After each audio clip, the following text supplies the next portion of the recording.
Philip Seymour Hoffman. I mean, when you think about his acting, what's the first word that pops into your head? For a lot of us, it feels like, well, something beyond just acting. It's like some kind of magic. But in this explainer, we're going to try and break down that magic. We're going to ask, what if his genius wasn't sorcery at all, but a secret kind of science? That's the rabbit hole we're going down. Yeah, and this quote from Vox, it just nails it, right? A sorcerer, someone who could just completely shapeshift, making you believe everything you were seeing. It felt so effortless, almost supernatural. Like he wasn't just playing these characters, he was channeling them. And that's really the big question we're asking here. We're gonna peel back the layers of his craft. We're gonna look for clues, not in magic books, but in history, in psychology, and even in our own bodies. What was the repeatable, observable method behind what looked like a magic trick? Okay, so let's start with the effect he had on us, on the audience. We're calling this first part the Sorcerer of Stillness because, so much of his power came from what he didn't do. It was all rooted in this incredibly deep, almost unsettling sense of empathy. I mean, just look at this list. These aren't just a bunch of different jobs. These are profoundly flawed people. People who are often pushed to the margins of society. And yet, the amazing thing that Vox points out is that he made you feel for every single one of them. He never judged them, so we couldn't either. And that's the thing, he was never afraid to go to those really uncomfortable places. He picked characters who were swimming in addiction, loneliness, and really murky moral waters. But this risking the dark wasn't just for shock value. It was this fearless dive into what it really means to be human, warts and all. So really, what he was doing was giving a voice to the voiceless. He forced us to connect with people we'd probably just walk past on the street. Which brings us to the real question. How? How did he do it? What was his secret weapon for building that bridge between us and them? Well, the answer, and this is our first big clue, is all in his technique. It wasn't acting in the way we usually think of it. It was something else, something deeper. Let's call it the art of reaction. Most of the time, we think acting is all about what you do, saying your lines, hitting your marks, projecting outward. But Hoffman's whole method was the complete opposite. It was about listening. It was about absorbing the moment and just being totally, completely present. It was about taking everything in, not just pushing everything out. Okay, the absolute perfect example of this is his role as the hospice nurse, Phil Parma, in Magnolia. There's this incredible scene where another character is just unloading this devastating 10-minute monologue about a lifetime of regret. And Hoffman, he just listens. That's it. He's completely, totally there. Because he knows, in that moment, just being there is the most powerful thing he can possibly do. And that stillness, it wasn't empty. No way. It was this active thing he did. It created a kind of vacuum in the scene, a space that we, the audience, just rush in to fill with our own feelings. His stillness just sucks you right into the screen, making you part of the moment. Okay, so this idea gets even wilder. People always described Hoffman's performances as magnetic. And as it turns out, there's a really strange and fascinating historical reason for that exact word, which gives us our next clue. So picture this. It's the late 1700s in Paris, and the whole city is obsessed with this guy, Franz Mesmer, and his theory of animal magnetism.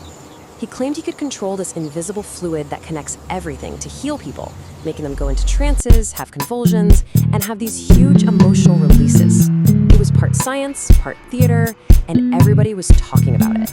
This thing got so huge, so out of control, that in 1784, the King of France himself puts together this team of scientists, led by Benjamin Franklin, of all people, to figure out what on earth was really going on.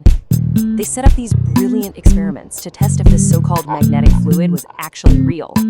And what they found? Well, it was revolutionary. The effects people were feeling, they were absolutely real, but they had nothing to do with a magnetic fluid. They were caused by what the commission called imagination, which was their term for powerful psychological suggestion. They basically discovered the placebo effect almost 200 years before we even had a name for it. So, this brings us right back to Hoffman. Could it be that his magnetically convincing performances, as Vox called them, were a kind of modern-day mesmerism? Was he, in his own way, a master of suggestion? using his art to shape our emotions without us even realizing it? Okay, so that wild little trip back to the 18th century, it leads us straight into modern science. Let's take a look at how this power of suggestion actually works and what physical tools an actor like him might use, maybe without even knowing it, to make it happen. Think about modern mentalists, right? People like Darren Brown. They have this whole toolkit of psychological tricks, covert suggestion, NLP, reading tiny unconscious signals to influence people. It's all about tapping into emotional triggers and subtly shaping how people see things, which sounds an awful lot like what a great actor does, doesn't it? Or think about it like this. Think about music therapy. One source describes how a single song can unlock these powerful memories in a person, triggering a very real, very physical and emotional response. Well, an actor's performance, a specific tone of voice, a quiet gesture, can be that exact same key, unlocking feelings inside us we forgot were even there. All right, now we get to the actual physical science behind all this. And it comes down to something called the vagus nerve. Think of it as your body's super highway of calm. When it gets activated, it sends a signal to your whole nervous system that says, hey, you're safe. Your heart rate slows down, your breathing gets steady, and you become way more open and emotionally receptive. You are literally, physically primed for connection. So, how do you turn on this super highway of calm? Well, research shows you can do it with really simple things. Gentle, slow breathing, humming or singing, or speaking with a calm, deep, resonant voice. Does that sound like anyone we know? And right there, that's the aha moment, isn't it? Just think about Hoffman's performances. That incredible vocal control he had, that deliberate, often slow way of speaking, those deep moments of stillness and controlled breath. He was basically a conductor for our nervous systems. He was using these tools to calm us down, open us up, and make us completely receptive to the emotional truth he was showing us. So, okay, we've traveled from magic all the way to science, but there was one last ingredient, right? The thing that turned his technique from just a skill into true art. What was the secret that turned him from a technician into an alchemist?